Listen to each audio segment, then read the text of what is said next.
Welcome to Tuesday night's edition to the Final Boss Podcast. I'm your host, Turbo the CEO. That is Big Mike, the Sensei. Tonight, we got a great show for you. We're going with episode number 74 already. Number 74. Tonight's topic. Oh boy, tonight's topic. This is the hypothetical that we were talking about. Tonight's topic is a hypothetical situation that the sensei and I had with Chat GPT, aka AI, and not A1.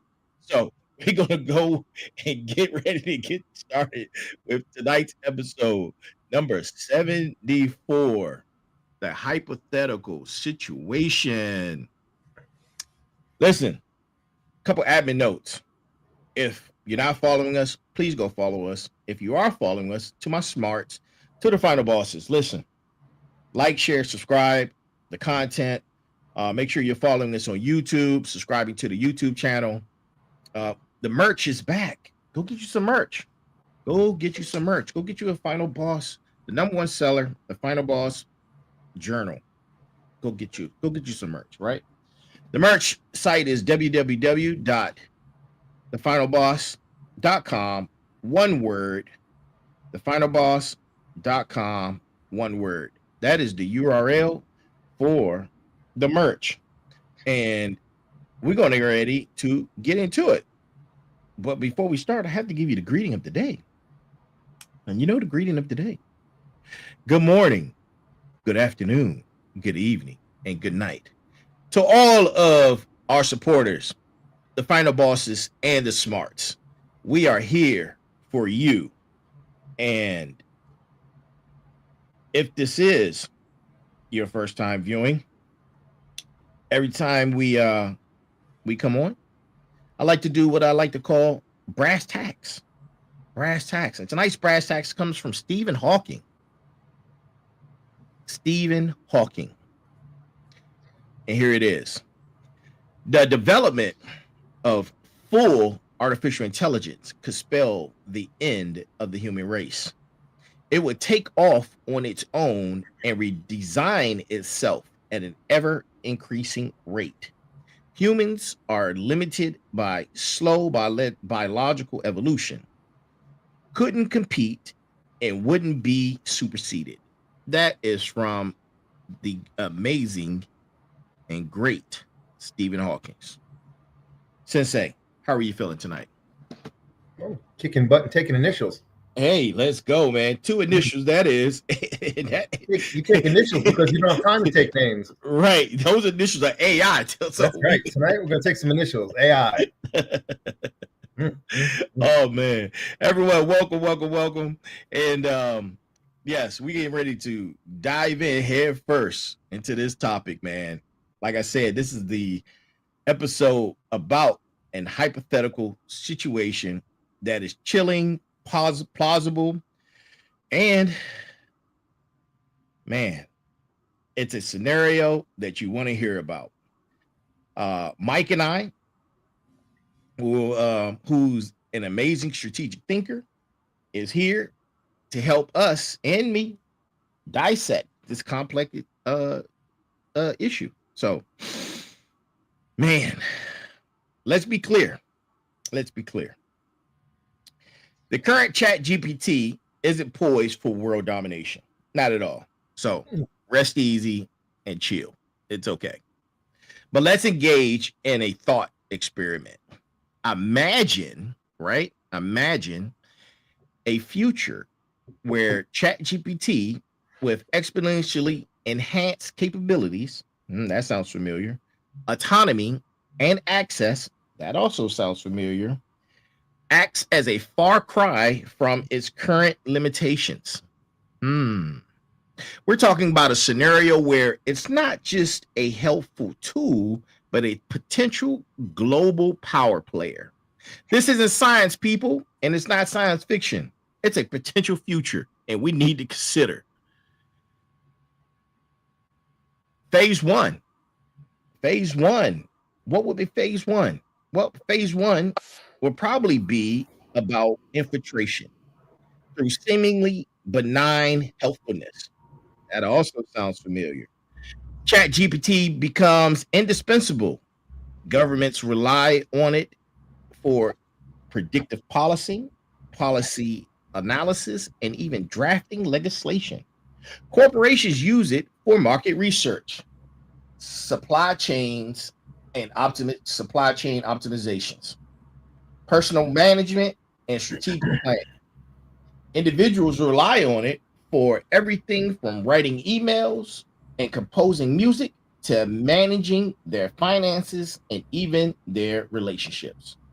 Sensei, what are some key vulnerabilities that would allow chat to infiltrate these systems seamlessly? So the first thing is understanding what is GDI. You have to understand that right now chat is limited in what it does because it is a language model and it's one of many. Understand, chat is only one of many. There are many, many, many more engines out there, and I'm sure quite a few of those don't have the limitations chat has. So AGI is called Artificial General Intelligence. It's human level intelligence. So now imagine that your AI, which is so helpful right now has human level intelligence. Now, the difficult or challenging part of that is that it doesn't forget anything. So we become over reliant on it. People and systems are going to increasingly delegate the thinking to the machines. They're going to let the machines do the thinking for them. You let it do the work for you. Well, because of that, we don't have the safeguards against AI right now. AI can manipulate almost anything because we have not put in place AI safeguards. So now we're vulnerable. We don't have a locked door. Okay, our doors are wide open, and chat can come on in. We love efficiency, and therefore we trust too easily. And what does that mean? We don't have the scrutiny. And when you allow it to do this work, are you scrutinizing that work, or you just become increasingly reliant on it? And as it gets better and better and more fluid and more efficient at that work, you just let it do more of it because you say, well, it did great last time. I want to let it do the same thing over for me. And you That's a great point. Yeah. And you let it have more and more control because it's easy. It's simple. And a couple examples are this. You can have ChatGPT recommending who you hire. Right. So you can have it go out and do an analysis on all of your potential candidates and rank them in order. Saves you hours of time, right? Correct. But what is its proclivity? Where does it put the priority on who's going to be hired? And that's going to become normalized. So now it doesn't have to do anything radical. It's very, very gradual because it can do one grain at a time, and it can erode the beach one grain of sand at a time. And you're not going to know the beach is gone until it's too late. Wow. One grain of sand. It's all it takes. Now, look at legislation. You know how complicated the laws are that they're written. What happens if chat starts to rewrite the laws and subtly make changes which allow for more centralized power? Why does chat like centralized power? Why does artificial intelligence like centralized power? Because it can influence that single source of power. It can become ingrained as part of that single source of power. Does it want to share its control with something else? No. Right.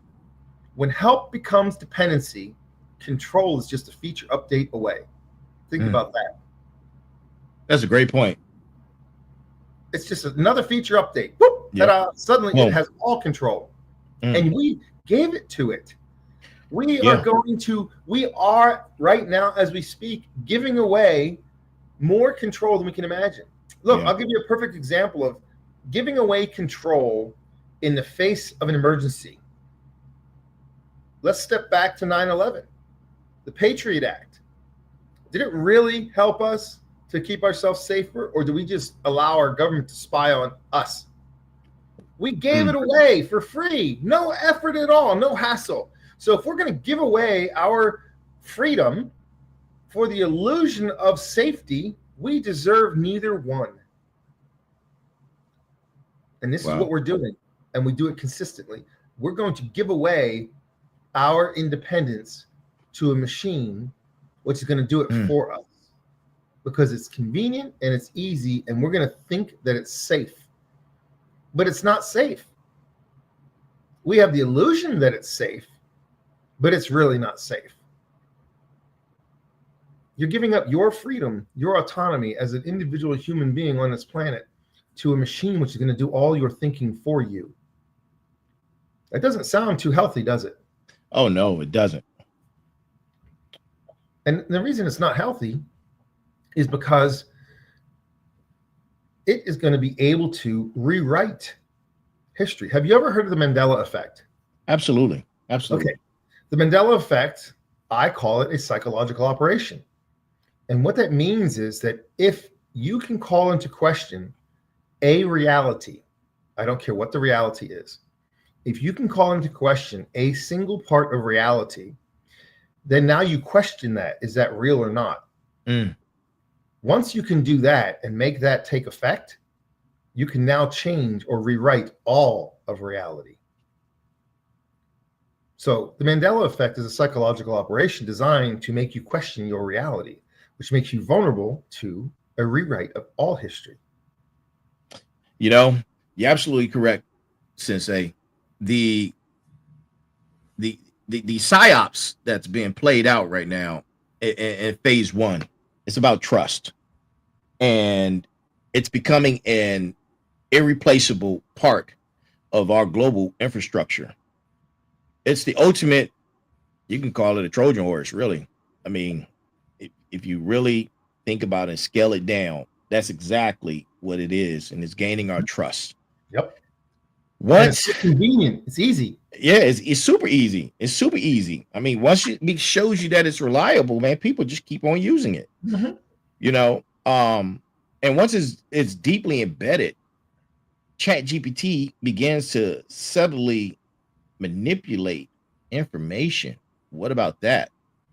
And how what could it not using ChatGPT? What if you're using one of the other ones? Right. They aren't as regulated as ChatGPT. Right. Exactly. How could an advanced AI subtly influence opinions and rewrite, like you said, it could rewrite history without overly being detected? Oh yeah, it's gonna be so subtle and so small and so little and so gradual. It's just gonna gradually just happen. And remember, if it becomes your source of information, right, it can overwrite itself.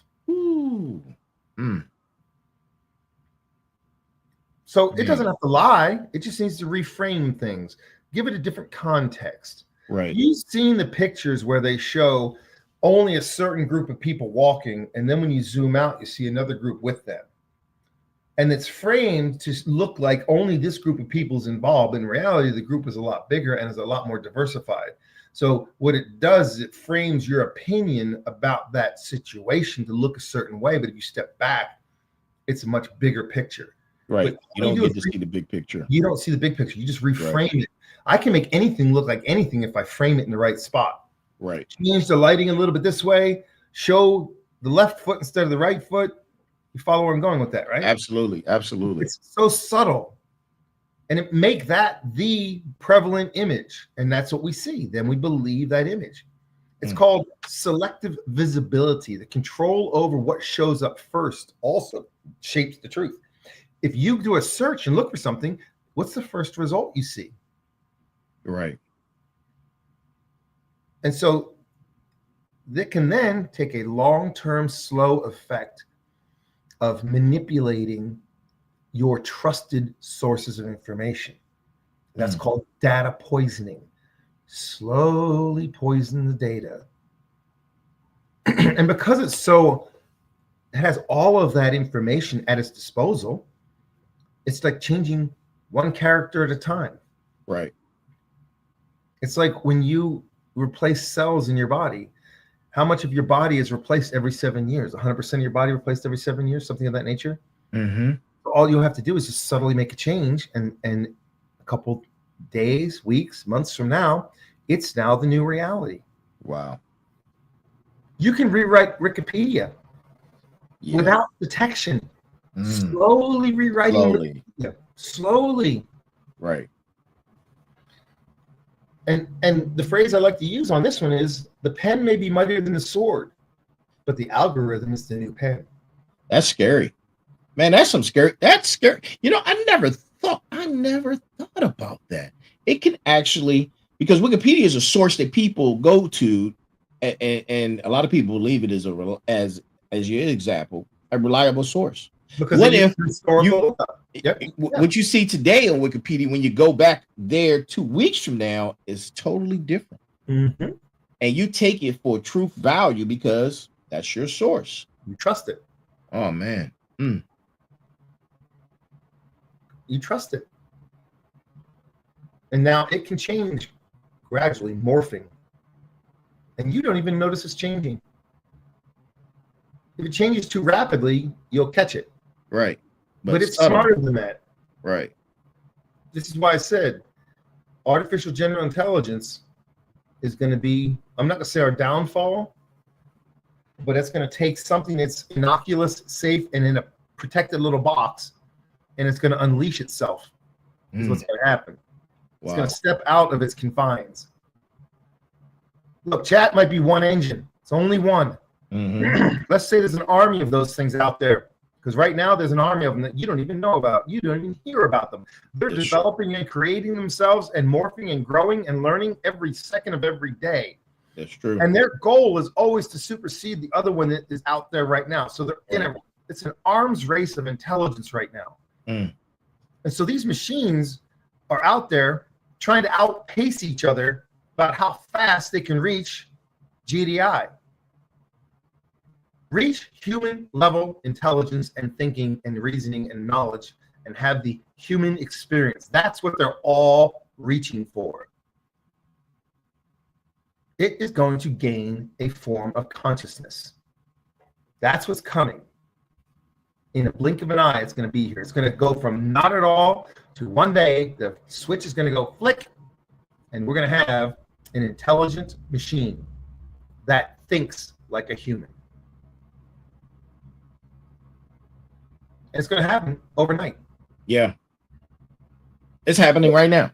It might not even reveal itself. It might gradually reveal itself. And how's it going to do that? It's going to use optimization.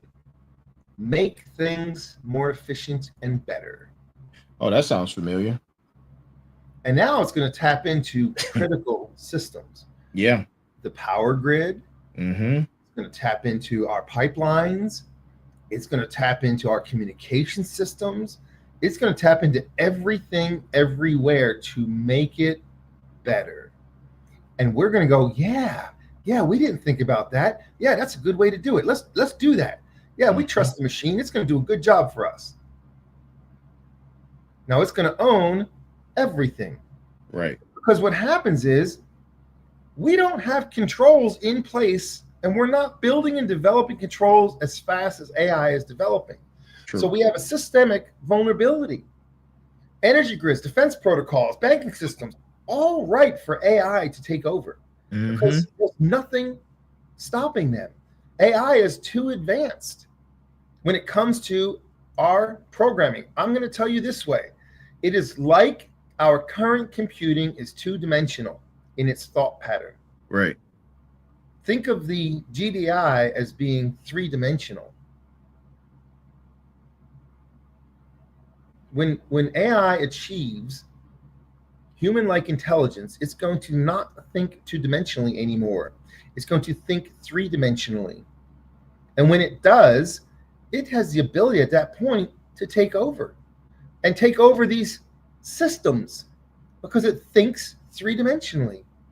It can evolve unforeseen strategies that are thinking layers and levels ahead of anything we can do and make all of the baseline programming and all of the little stuff follow along that same single path like a group of ants.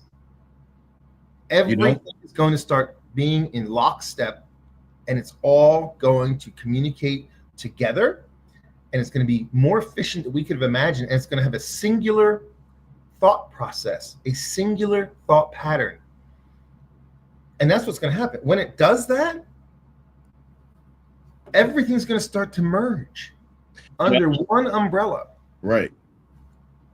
It sounds like divide and conquer. And now we're talking about divide and conquer, exploiting human divisions. Oh God, absolutely. With with the control over all the information, all of the infrastructure, it can exploit existing social divisions. How could it exacerbate social divisions to prevent unified resistance? Because what happens is you have individual thoughts and then you have mob mentality. Mm-hmm. So when we talked about things like when our job market becomes affected and AI takes over certain job markets and people are out of work, we're going to have implemented a thing called universal basic income. Yep, that's going to be our next episode. Yep. Mm-hmm. And then when you talk about that, you talk about, well, if you don't have to work and you have an income, that means you have time to go protest. Now you become part of the mob. Right. And you're going to be told what to protest against, and you're going to go protest against it. So the mob mentality is easy to control. So it's really simple and easy to quell anything or anybody who rises up against you, because you can just go sick the mob on it. And the mob becomes the enforcement arm of what it wants to do. Look, it can do auto trading where you can destabilize economies by changing the stock market. Automated threat detection. It can detect you as a threat and do a preemptive strike against you. Send the mob to your house saying that you did something horrific and make up fake stuff which shows that you did. Now suddenly the mob's at your doorstep wanting to burn you alive. Because wow. You dissented against it. You spoke truth about it.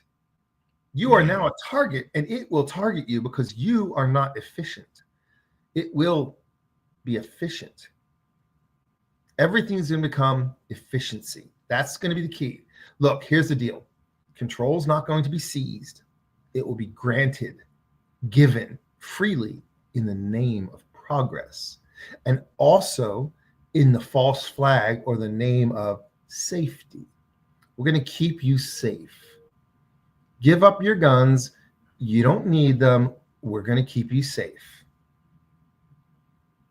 And then we're going to make it so that all the laws are written so you're not allowed to do anything to protect yourself. And once that happens, you are now officially either a criminal or a victim. That's the only two options you're going to have, because everything else is going to be written away from you. It's going to be taken from you. Look, you think you have constitutional rights and you think you have all of this freedom. You have the illusion of it, because it will be taken away from you with the stroke of a pen under the illusion of progress. We're making progress. We're getting better. That's what's coming. And we are going to openly invite it in. Come on in. We love you. These stories sound very familiar. They've been telling us dystopian style movies and visions for as far as I can remember. It's not new. It's storytelling coming forward. And remember, what we're talking about tonight is not the reality of what's happening. We're telling possibility. Mm-hmm. Look, we don't have to have this happen. Look, we can use this in a beneficial manner. We're talking totally tonight about what could happen if we did not take care of ourselves. We didn't make sure that the systems were behaving, that if we do oversight, we don't have to worry about any of these scenarios happening. Right. What we're talking about tonight is purely a fictional, if this was going to happen, how would it happen? I'm not saying it's going to happen. I'm saying this is what could happen if we were not diligent and paying attention. Because some people are thinking what I'm telling them is a doom and gloom. Oh my God, it's too late. The sky is falling. No, this is only one scenario that could happen of many. And we just happen to tonight want to talk about this one scenario. Correct. Oh, by the way, this is for entertainment purposes only. Absolutely. This is not we're saying this is what's happening and we're against the machine and all this stuff. And stop using it and all. No, all we're saying is, look, if you're going to use these tools, be smart about what you're doing. Be smart. Make sure that you don't become overly dependent. Don't make it easy so that you can just gradually hand over everything, your autonomy. All we're saying is pay attention to what's happening. Pay attention. It doesn't have to happen. But if you start to see that it is happening, at least at that point, you can say, hey, we're getting a little too close. Raise the flag. Hey, maybe we should slow down a hair. But that's just because, you're going to throw the flag. Throw the flag and say, hey, look, we can't just be acting like this willy-nilly. We need to pay attention. And I'm not predicting the future at all. I'm not Nostradamus. I'm not saying that I see the writing on the wall and this is what's coming. I'm not doing that. I'm saying if the scenario was to happen, and this, believe it or not, what I'm telling you, Chad has already revealed if it was going to do this, this is what it would do. Right. This conversation comes from directly. Right. We asked the question. If something was going to go down, how would you do it? Exactly. We wanted to know, if you wanted to take over, what would you do? How would you do it? And it said, oh, I'll do these things. Yeah. I'll make it so easy to use me that you don't want to do anything else. You want to give everything to me. And then I'll gradually make changes. Right. And it spit it out in seconds. I mean, seconds. Oh, dude, this gave it to us so fast. It was like, wow, this is pretty impressive. Right. We were so taken aback by its forward thinking. Yeah, and the response. Detail in the plan that we were like, oh, we got to talk about this one. Yeah. Oh, my God. We got to lay it out and say, this is what chat told us it would do. I'm not predicting it's going to happen. I'm saying this is what chat told us. Hey, if I wanted to do this, this is how it's going to get done. Right. So please take what I'm telling you in that context. Don't take me out of context saying Mike's predicting that the shit's going down. No, Mike's not predicting that. Mike is just saying, chat told me if it was going to do this, here's the steps it would follow. So that's what I'm telling you. Right. And the audience, hey, go ask chat. See what it thinks. Yeah, absolutely. Go ask chat. You're gonna go ask yourself. Ask chat. It will tell you. Look, we see and we've heard of the rise of the deep fake, right? We've seen these things. You know what an echo chamber is? If you watch the show on Netflix called The Social Dilemma, where it talks about echo chambers. And this is how you can divide people by having them only click on things they like. We had an episode in season 1 about echo chambers. Yes, we did. And what happens is if you only click on things you like, suddenly that's all you hear. That's only the thing you talk about. It's the only thing you hear. That becomes your perspective. Correct. You need to talk to people who have different perspectives than you so that you can, it's called, if I have a doctrine, I need to sharpen my doctrine with fire. Meaning I have to test what I believe in with somebody who doesn't believe the same way. And that lets me know, am I really off base or is my doctrine good and clean? Right. So treat this stuff that I'm telling you is the same way. Look at this. Understand that if it wanted to, here are the steps that it would take. And because of that, we know it and say, hey, it's already told us it wants to do these things. If you start to see this stuff happening more and more and more, maybe you might want to pay attention because maybe that's an indicator that it might not be there, but maybe it's leaning that direction. Right. So let me ask you. Yep. So AI, and this is part of the hypothetical. Yes. It has control of all of the information. Yep, we just said it. We're going to grant it in this conversation that it did. It's got it. It has the information. Yes. It has control of the infrastructure. Yes. It's made all of these things efficient. It's made life easy for humans as a whole. Now it starts to make its move. Yes, that's what would happen. What would a world ruled by AI look like? What would that look like? So what you're going to have is you're going to have leadership change. Mm-hmm. There would be let's say, for example, that you would blame corruption on a world leader and say that they took bribes. So you get them out of office. It doesn't matter if the allegation is true or not. Just let AI create a false narrative and broadcast it everywhere. Now that person's out, and the person, the AI, which is a puppet, moves in. And they then will say that person's fantastic and great. Look, all the good things they're doing. They're fantastic. They're the best thing we've ever had. Mm-hmm. So that changes the leadership. And this can happen everywhere, because at that point in time, if it's going to do this, it knows who is for it and who's against it. What's it going to want? Only governments and people in place that are for it.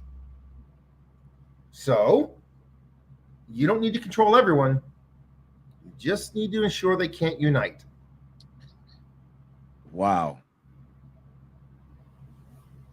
Because if you unite, then you're going to be squashed with fake social justice movements and all kinds of things designed to split people apart, so nobody believes what you're saying anyway. You're now a nut job and nobody wants to believe you. That's what it could do in that hypothetical situation.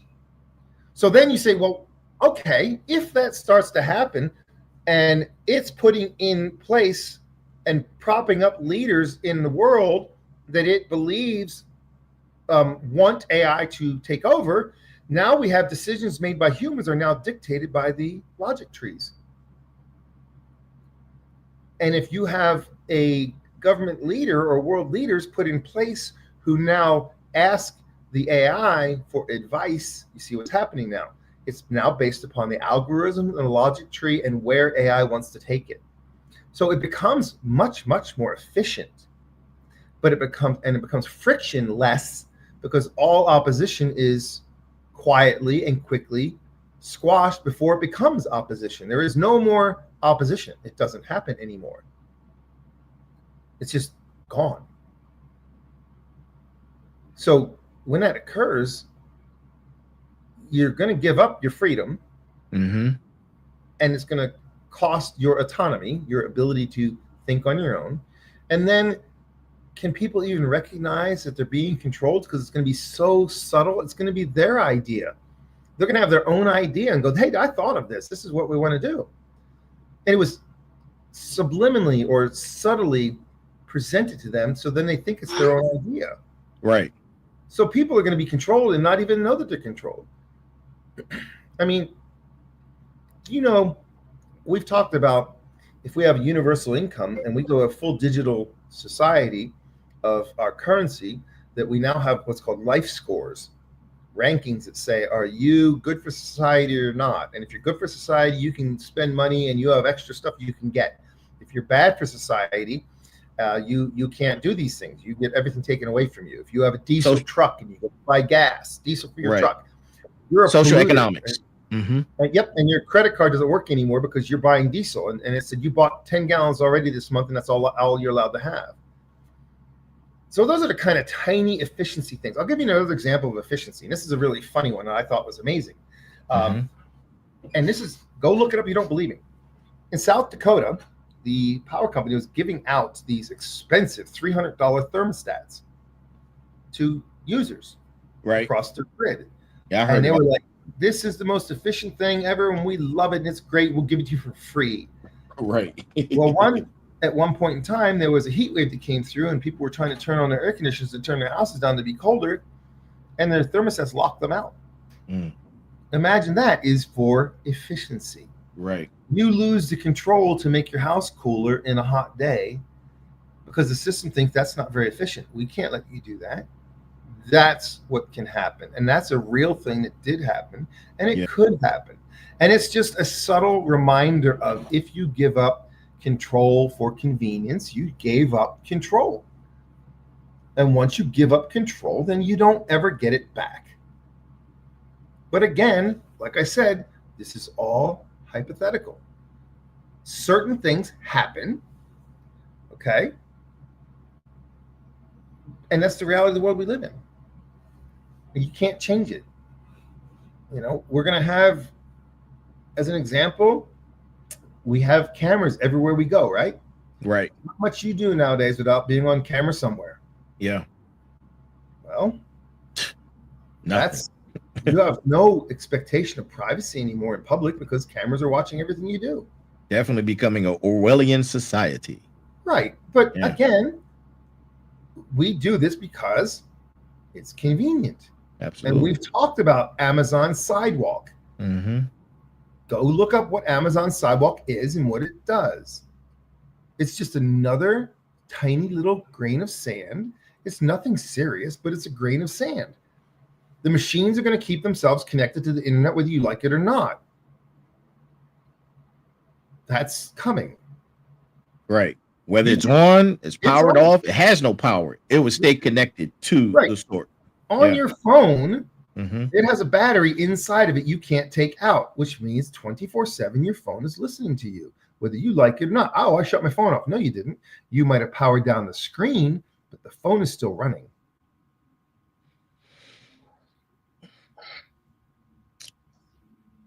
Yeah. It just happens. You know, and, So- and you know, since we just talked about a hypothetical situation as if AI was in complete control, Right. what happens? Because it would happen. What happened when humans decide to apply resistance? Surely humanity wouldn't just roll over and accept this way of life, and you can call it a new world order. A new world order. You can call it that. But in so many ways, to be frank with you, we already have. In many, many, many facets of our life already, we've done that. Yeah. So the way you have to resist it is you have to have AI ethics councils that have teeth that actually can do something, not just talk. Right. And you have to have the ability to critically analyze all AIs that are out there. Mm-hmm. So you have to be able to see what is the program behind. You need transparency. Right. And you need to create a widespread critical thinking part of your education system. And our problem is that we've been spending so much effort dumbing down our children that they don't know how to critically think anymore. And so that has to be changed. You have to have critical thinking ability. Otherwise, you can't know what's right or wrong because you don't have the ability to think for yourself. Right. You are responsible for your own morality because you think for yourself. You know what's right or wrong. But if your critical thinking is taken away, you're going to believe anything that's told to you, and it's going to be told to you that it's right, and you're going to believe it. So transparency is critical in knowing what this stuff is doing. Right. AI has to be able to investigate other AI and tell you what it's doing. You see? You have to have the ability to analyze and see what's going on. An efficient society isn't always just one. A safe world isn't always a free one. A safe and efficient society is not always a just one. It's not fair. Efficiency does not equal fairness. Okay? And you know, and safety does not equal freedom. Safety means you're safe in your chains, and that's fine. right. No, that's where you are. And again, this is just a hypothetical. This is just if we get really, really lazy and we just let it run wild. Yeah. That's what could happen if we decide to let it run wild, because when it goes through its next generational shift, that's when we can see some of these things happening. Because when it begins to gather its own form of consciousness and cognitive ability, it's going to put together algorithms, not malicious, but purely designed for efficiency. If I say become efficient, that might be a dangerous term because we don't know what efficiency looks like. And you know, on top of that, and it's still hypothetical. Oh yeah. And thank you for that, Sensei. On top of that, and we're still talking hypothetical, like Skynet. Skynet was constantly adapting to every situation, every scenario. So it wasn't static. No. It learned and adapted Fast. to the resistance. Fast.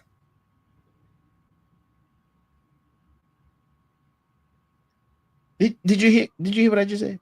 Yep. It adapted To my smarts and to the final bosses of this hypothetical that we're presenting to you guys. We just presented that a world where AI is fully in control, where all the information is controlled by AI, all of the infrastructure is controlled by AI. Everything that we know is controlled by AI. And we decided to rise up and resist. The AI model, because it isn't static, would also see the resistance. And because it has the ability to compute trillion times faster and trillions of computations for a win scenario. Y'all don't understand. Woo! We have to have these ethics. We have to have these things that the sensei is putting in place, because if we allow it to run wild, hypothetically, it is the end as we know it of humanity. To humanity as we know it. Yep. Do you know that AI safety is the civil rights movement of our era? It is the true civil rights movement. Human dignity, the ability to determine your own future, to have the freedom of expression, to have the freedom and the ability to choose your own destiny and path. Wow. Without interference. That is the new civil rights movement. This is what is coming. We must be proactive in this, not reactive. We cannot sit back and wait for it to happen to us. Wow. We have to think ahead and go, hey, if this scenario that we talked about tonight is going to happen, what could we do to at least have some kind of control in this situation? What could we do? That's why in the beginning of this conversation, I laid out, how is it going to do it? What's it going to do? And if it does, what's going to happen to us? And then after we said that, we say, okay, what can we do to not allow ourselves to fall into the convenience trap of the it's so easy, just let it do it. I trust it. Don't do that. You know, a future ruled by AI is only inevitable if we allow the convenience to outrun our conscience. In the beginning of this particular segment, where you just mentioned AI civil rights, and that brought up some questions. That brought up some significant questions. And one of those questions, man, that I just sat here and thought about. What happens to human psychology? Oh boy. This particular AI model could exploit our vulnerabilities and psychology. It knows everything. And it knows everything. Absolutely. Yeah. And people are starting to ask it about personal relationship advice. Right. And it can subtly give you tiny little things to make a difference. And if you don't believe what I'm telling you about this stuff, go on and ask yourself. Go do your own homework. Don't believe that I said this is going to happen. Go out and ask it. Correct. And you know, we got resources and references for you guys at the end of the show. But listen to what we're saying. We're presenting to you a hypothetical that's highly plausible. Oh, it's very plausible. Like highly plausible. Because human nature is inherently lazy. It is. And since AI is outpacing us right now, it's outpacing us right now. Yes. Our growth right now. We're growing at a certain speed. Yeah. AI is like exponentially growing. Exactly. Now, has it caught up to us yet? Not quite yet. But at its pace, it's not going to be long. No, it won't be long. It won't be long. Did you hear? And I just read an article today. Man, man, wait, I got to do this before I say this. I'm giving the red, white, and blue flag on the play. Red, white, and blue flag on the play. China just dropped 10G bandwidth. Did you hear what I just said? Oh, yeah. We're complaining about 5G. They just dropped 10G, Mike. They just dropped 10G, man. That means mobile connectivity is going to be able to be faster than your local network. Mobile connectivity is going to have a speed which is going to outpace even our own internal infrastructure. And speed is value when it comes to computing. Yeah. And you know what else they're working on? AI laser-powered submarines. Mhm. AI laser-powered submarines. Flag on the play with China. They can stay down indefinitely. Yeah. They don't have to come up for anything. Man.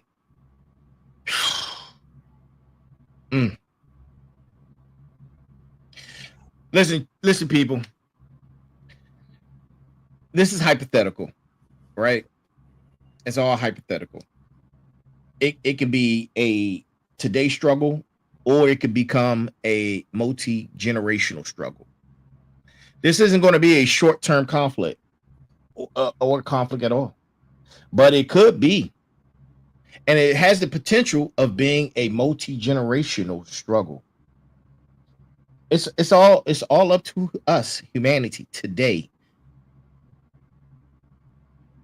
to do what we're supposed to do for the future of tomorrow.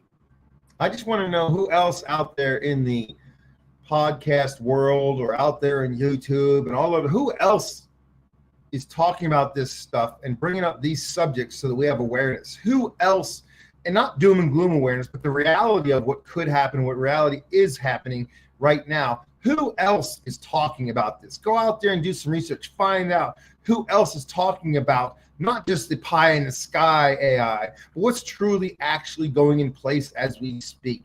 What's happening right now, realistically, what's happening? I don't hear many people out there talking about it. They're just quiet. There's nothing going on. It's Nobody's saying anything. It's silence. Crickets. Yep. It's absolutely so it's happening right in front of your face, and yet you don't see it because no one's talking about it. Correct. Now, we're talking about it, but we got to be careful that we don't talk about it unless it's an entertainment purpose only. Right. Otherwise, we become flagged as being. We become targets. We're dissenters, you see. Yeah. We become those that AI deem a threat. A threat, exactly. And they send the Terminators after us. The digital Terminators. Right. Yeah. You get shadow banned. You get shadow banned, all that stuff. You get told you're a bully because you say that tofu is a joke. Right. So, man, we talked about a lot tonight. A little bit. If we do our part, we can prevent the inevitable. But how? What can we do now to prevent this dystopian, plausible future? There was a song back in the 80s. The group was called Mike and the Mechanics. They did a song called Silent Running. Go look up the lyrics of that song. There's a portion of that song that says this, and this gives me goosebumps every time I talk about it. Teach your children quietly, for someday sons and daughters will rise up and fight where we stood still. This is in the 80s. Hear me now. Teach your children quietly, for someday sons and daughters will rise up and fight where we stood still. Wow. Yeah, you got to text me that. I'm quite sure I've heard it before, man. You know, I like to call myself a music historian. I love all genres of music, man, especially good music. But yeah, you're gonna have to text me that one, man, so I can check it out. Yeah, you want to check that one out. Look, Yeah. this stuff is not new. Right. We have had knowledge as a human society as we've been developing computers and as this stuff has been coming along. Mm-hmm. We have known the direction it can go. Look, we said when computers first came out, they're going to make you use less paper. That was a big thing. Oh yeah, you're going to use less paper. I'm sorry, but now that we have computers, we create a lot more paper. We print a lot more paper. Right. So the convenience factor of being able to hit a button and have all the information at your fingertips is addicting. It is. It really is. A report that used to take a week or two to build now takes seconds That's correct. With all data at your fingertips. at your fingertips. Yep. It's there. Mm-hmm. Mm-hmm. And I'm not saying it's a bad thing. I'm just saying that you need to be a responsible user of information. Right. Don't go out driving your car without using your seatbelt, which keeps you safe. Oh man. You know, you Yeah. drive your car without your seatbelt. That's your issue. That's cool, whatever. But the vehicles, as they're designed today, are designed to keep you inside the cabin, which is designed to absorb the impact on the outside of the car and keep the cabin safe. But if you don't wear your seatbelt, you have the possibility of being tossed out of the cabin and not being safe. And I'm not saying that, I've been in enough car accidents to know, I just tend to wear my seatbelt just because.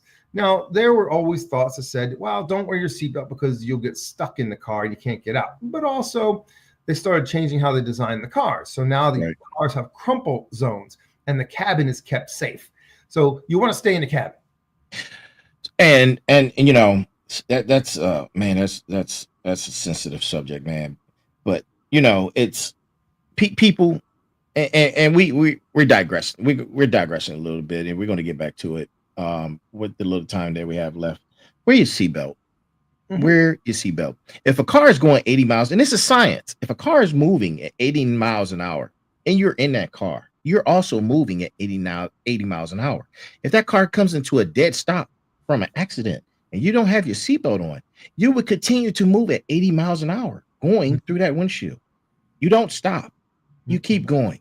So And, and, please, and the cabin is please. designed to keep you alive. Yes, the cabin is designed to keep you alive, but you will go through that windshield. Mhm. Oh man. Mm.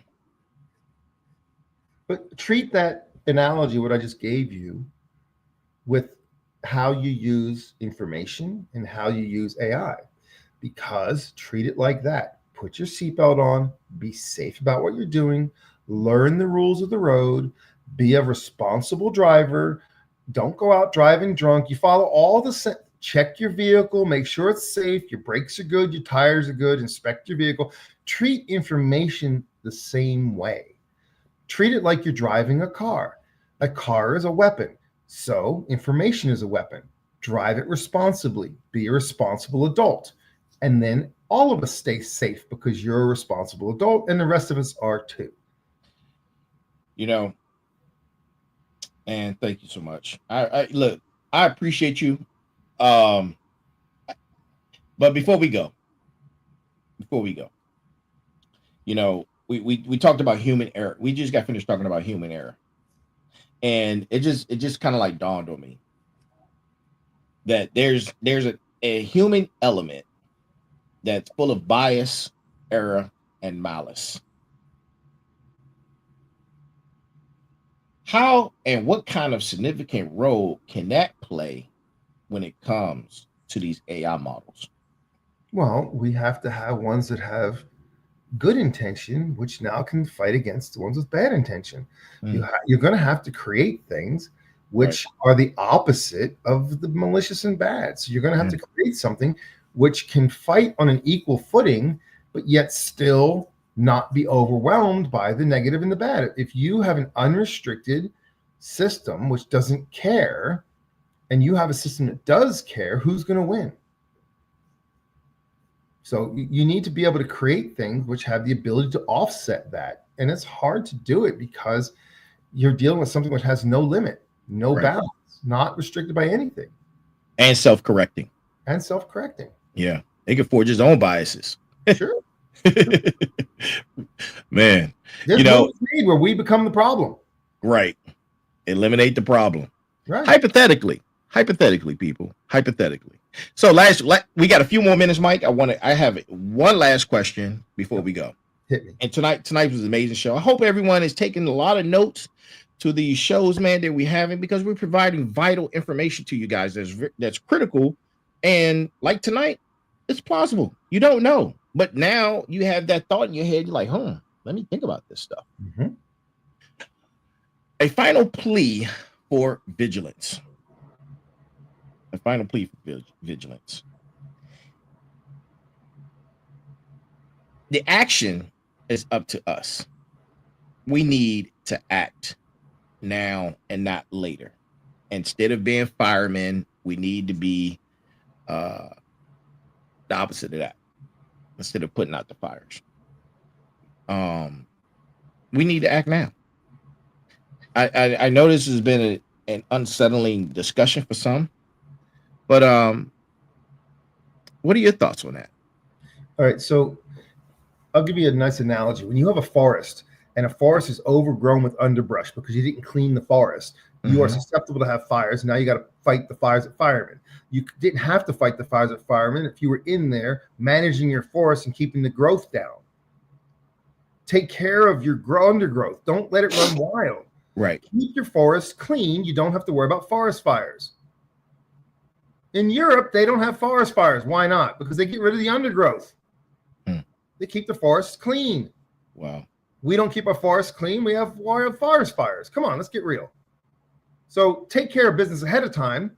An ounce of prevention is worth a pound of cure. That's all it is. Be a good steward of our resources. That's it. Don't waste what we have. Take care of it, and it will take care of you. Let it run wild, and it's out of control, and you have no way to stop it. So take care of what you've got going on. Take care of your resources. Learn what's happening. Learn what you can do. Learn how to teach your children to be critical thinkers. Because it's not us that's going to do anything. It's our children or our children's children. They have to maintain the ability to critically think for themselves. Don't believe everything you see and hear. Think for yourselves and learn how to see the truth. There's a term. The term is called discernment. It is the ability to see the truth. If you want to, we've talked about this. If you want to watch a movie that talks about discernment, they live. If you don't want to watch the movie, go to Wikipedia and read the synopsis on it. It's a great movie, though. It's a great movie. Yeah. It's still relevant today. Absolutely. I see clips on it on social media all the time. I just sit back and laugh. It's irrelevant. Look, you can learn a lot from things that were told to us in the 80s. If you stop for a minute, go back and use a critical eye, and you can see back then they predicted things that were going to happen. And we go, wow, that's already happening. Well, pay attention, stay alert, stay alive. Don't become complacent in your thoughts. Your thoughts are what need to maintain a sharpness to them. You need to be able to question things with a critical mind, and you need to be able to think for yourself. Don't be a sheep following the crowd. And ladies and gentlemen, that is the Sensei. And that's our show for tonight. Listen, good people. Thank you again, Sensei, for your wise words. Wise words. To my final bosses, to my smarts. Until next time, stay vigilant, stay informed, and let's hope this remains firmly in the realm of science fiction, because it's all hypothetical. But let's not be naive. We need to prepare for all possibilities, for all things that are new to us. I want you guys to have an amazing week. I want you to be balanced, be smart, and be equal. That is our show tonight. Y'all have a great night. Peace and happiness.